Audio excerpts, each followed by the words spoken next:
Hey, a bit Steve from Old Yorkshire Geek, and I'm going to talk about George Lucas because everybody's been talking about George Lucas for the past few days, saying he's returning to Star Wars and he's going to be helming a new Star Wars live-action series. He's not. It's a load of bollocks, isn't it? It's not going to happen. It's not going to happen. Anyway, so I found an article for us to have a look at. This is from Looper. And it says that George Lucas returning to Star Wars rumour explained. So let's have a look at this, shall we? Right, here it is from Looper. And there's the man himself from Shane O'Neill, the author of this article. In 2012, George Lucas elected to do the unthinkable. In a massive $4 billion deal, he sold Lucasfilm and the Star Wars franchise to the Walt Disney Company, officially handing off his brainchild to a new set of creatives. I personally think it were a hostile takeover, but anyway, with Kathleen Kennedy at the helm. But anyway, in the years since, fans of the galaxy far, far away have seen plenty. Oh, I've got a drink. Oh, I have drinking game. Tepid coffee. Fans of the galaxy far, far away have seen plenty of new shows, video games, and movies come to fruition. Some okay, some rubbish. With the likes of Jon Favreau, Deborah Chow, and Lucas's protege, the recently promoted Dave Filoni. I don't know what he promoted or just given a different title. Whatever. In charge. Rumour has it, however, that Lucas, Forbes' richest celebrity of 2024, is set to return to Star Wars. But is this really the case? Word of Lucas's supposed return stems from an interview conducted by Star Wars Theory on YouTube with the set decorator of 1977 Star Wars, Roger Christian, who would I think it was Roger Christian who would go on to direct Battlefield Earth. Unfortunately, a film which I think is a lot of fun, but it is absolute garbage, isn't it? But it's fun garbage. Anyway. So this is a quote. I think he's coming back, you know. I'm pretty sure now that he's doing a series. I think that they're bringing him into the fold, Christian claimed. He explained that this was just a suspicion on his end and that he could be prophesying. Is that a word, prophesying? I thought prophesying. Whatever. So with Christian's clarification in mind, if you're hoping to see Lucas return to Star Wars and tell new stories, it's for the best that you keep your expectations in check, because it's not happening. Why would Roger Christian know? He was a set decorator and a director of a crap film. By the way, if you watch if you get it on DVD or whatever, Battlefield Earth, and you listen to the commentary or watch the special features and stuff, all Roger Christian talks about is we did this on Star Wars, we did that on Star Wars. It's like it's all he did. Anyway, while it's not impossible that Christian's theory comes to pass, it doesn't seem likely that Lucas will add to the Star Wars narrative ever again for multiple reasons. There are a couple of major signs that George Lucas won't return to the Star Wars franchise in the future. First and foremost is the fact that the last time he brought Star Wars movies to theatres, fan and critic reception was absolutely atrocious. The prequel trilogy was torn apart from all directions, with Lucas and his crew of actors being bombarded by vitriol from even the biggest Star Wars fans. Not really. It was mostly the media that hyped up the vitriol. Yeah, there's always people complain about films and stuff. And yes, a lot of people didn't like the prequels. I thought they were okay. Not as good as the original trilogy. I didn't hate them. But over the years, they've kind of matured, haven't they? I suppose as the audience that grew up with them has grown up, they've got a new respect for the prequel trilogy, I suppose. But anyway, but I do remember that back in the day, the especially the Phantom Menace, and for some reason, Attack of the Clones. A lot of people don't like to say that's the worst of the prequel trilogy. It's my favourite of the prequel trilogy. Maybe that just says a lot about me. I don't know, but anyway. A lot of people did give them a lot of stick. I won't call it vitriol or anger or anything like that. They just used to take the mickey out of it and said they weren't very good, and that George Lucas had too much power going into those films. He surrounded himself with yes men. He became essentially Palpatine, because that's how Palpatine's described in the novelization of Star Wars, in like the introduction. He surrounded himself with yes men and cloistered himself away from the public. And that's essentially what George Lucas did.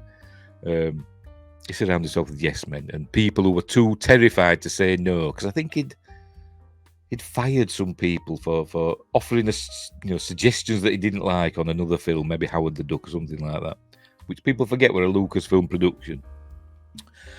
Anyway, why would anyone, much less someone who had established themselves in pop culture and made plenty of money to live comfortably, want to go back to that? A lot of people say as well, or some people say, that that was one of the reasons he sold Star Wars, because they were fed up with the stick that the prequel trilogy got. But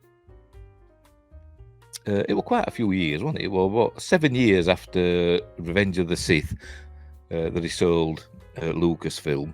And I think by that time, I think the prequels had already started to be more well respected, or opinions towards them are kind of mellowed a bit, because a lot of people do like Revenge of the Sith. I like Revenge of the Sith as well, but and think that helped, soften the ire towards the prequel trilogy.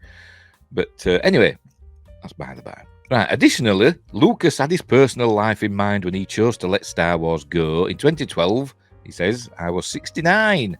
So the question was, am I going to keep doing this the rest of my life? Do I want to go through this again? Finally, I decided I'd rather raise my daughter and enjoy life for a while, he said in the book The Star Wars Archives, 1999 to 2005. In 2012 and beyond, Lucas has only served as an executive producer on such film projects as Red Tails, Strange Magic, and Indiana Jones and the Dial of Destiny. I've not seen Strange Magic. To be honest, I've never even heard of it. But I've seen Red Tails, and that's not bad. It's about the Tuskegee Airmen. It's not bad. It's not great, but it's not bad. And I've seen Indiana Jones and the Dial of Destiny, and that's just terrible. He has done the same for television efforts. Double Victory, the Tuskegee Airmen at War. Obviously, that must have come out at roughly the same time as Red Tails, I imagine. I don't know. And Manifest Destiny, another thing I've never heard of. With all of this and the fact he hasn't directed anything since 2005, the best of the prequel trilogy, Star Wars Episode 3, Revenge of the Sith, I might disagree. In mind, odds are George Lucas isn't going to suddenly come out of retirement to lead an upcoming Star Wars production. As great as it will be for him to return, all signs point to his time with the franchise being over. Yes, it is. His time with the franchise is over, and he doesn't want to come back. He's said, in interviews and stuff, that he doesn't want to come back. He's done with it. It's going in a new direction. Plus, as it said there, back in 2012, he was 69, so that was 12 years ago. So he's now 81 now, isn't he? And he's not well. If you've seen him recent videos, I think it was last year, maybe the year before. I think it was last year. There was that celebration of I don't know what it was, to be honest, but it was on stage with Steven Spielberg and Kathleen Kennedy and Frank Marshall, and they did a thing where John Williams were in behind the curtain with an orchestra, and it looked as though he didn't know where he was, to George Lucas, and he basically had to be led off stage by Frank Marshall and Kathleen Kennedy. The famous Spielberg speech where he basically what's the word? He blanked Kathleen Kennedy, didn't he? Anyway, and he didn't look well then, and apparently I've heard he does have ailments, like with diabetes and stuff like that. So he's not well. So he's a bit too old to come back. I mean, they could use him as a consultant, which is what I think his contract, if they did have a contract, his agreement with Bob Iger and Disney, it was to be used as a consultant, wasn't it? To make himself available to be used as a consultant after the sale. So they could do that. But would he want to? Don't know. I don't think he would. He's not coming back.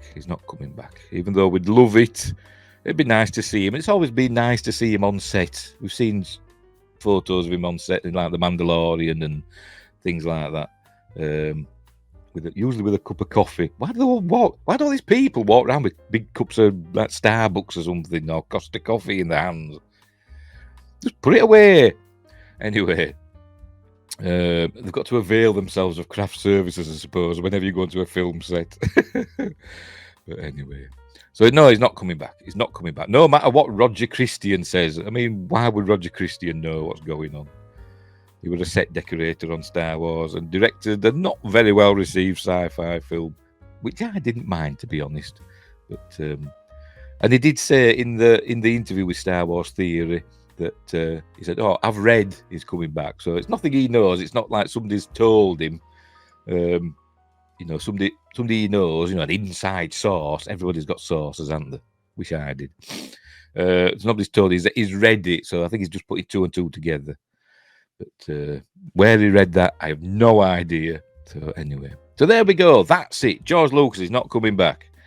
And I don't know why this story got picked up and it just ran loose, didn't it?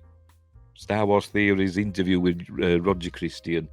It just went crazy for a couple of days on the YouTubes and the internets. But it's not happening. It's not coming back. And Star Wars cannot be saved. I don't know. I wouldn't say that. I wouldn't say that. There's nothing that can't be saved. I mean, look what happened with Star Trek.